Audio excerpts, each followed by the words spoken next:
பா இன்னைக்கு இட்லி செய்வா தோசை செய்வாப்பா? என்னப்பா எப்போ பார்த்தாலும் இட்லி தோசை பூரி சப்பாத்தின்னு ஏதாவது புதுசாக செய்யாம்ப்பா. புதுசாவா?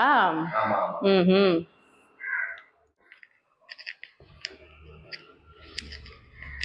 பா இன்னைக்கு ஈவினிங் ஒரு ஃபங்க்ஷன் இருக்குல்ல, அதுக்கு இந்த ஷர்ட் போட்டுக்கிறீங்களா? இது போன ஃபங்க்ஷனுக்கு தான் நான் இப்போ போட்டிருந்தேன். இது புதுசாக ஒரு சட்டை வச்சு எடுத்து வச்சிருக்கோம்ல, அந்த சட்டையை போட்டுக்கிறேன். புதுசாவா? ஆமா. ஆ, ஆ. நீங்க செருப்பு வாங்கணும்னு சொல்லியிருந்தீங்கல்லப்பா. ஆமாப்பா. லாஸ்ட் டைம் ஒரு செருப்பு வாங்கணும்ல, அது உங்களுக்கு ரொம்ப பிடிச்சிருந்தது, கம்ஃபர்டபுளா இருந்ததுன்னு சொல்லியிருந்தீங்கல்ல. ஸோ இந்த வாட்டியும் அதே மாதிரி ஒரு செருப்பு ஒன்று ஆர்டர் போட்டுடலாமா? போன முறை தானப்பா அதை வாங்கியிருந்தோம். இந்த முறை அதை புதுசாக ஆர்டர் பண்ணுவோம்ப்பா, பழசேவா போடுறது. புதுசா? ஆமா. ம் சரிப்பா, இந்த வாட்டி நடக்க இருக்க தேர்தல்ல யாருக்கு வாக்களிக்கலாம்னு இருக்கீங்க? இது என்னப்பா கேள்வி? இருக்கிறது ரெண்டு பழைய கட்சி தான். இந்த ரெண்டு கட்சியில யார் நல்ல கூட்டணி அமைச்சு ஜெயிக்கிற மாதிரி இருக்காங்களோ ஜெயிக்கிற கட்சி போட்டு போட வேண்டியதானே?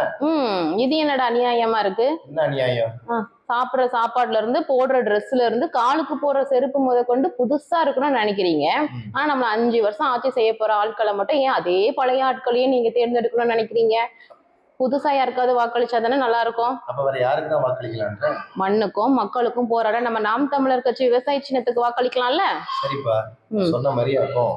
நம்ம இந்த முறை நாம் தமிழர் கட்சிக்கு விவசாய சின்னத்துல வாக்களிச்சிருக்கோம். இது மட்டும் இல்லாம வர பிப்ரவரி 21 மாற்றத்தை விரும்பும் மக்களின் மாநாடு திருச்சியில நடக்குது. அது குடும்பத்தோட போலாமா? உறுதியா போயிருவோம்ப்பா. நம்ம இனத்தின் திருவிழாவாக நடைபெறவிருக்கும் மாற்றத்தை விரும்பும் மக்களின் மாநாட்டிற்கு நாங்க குடும்பத்தோட வரோம்.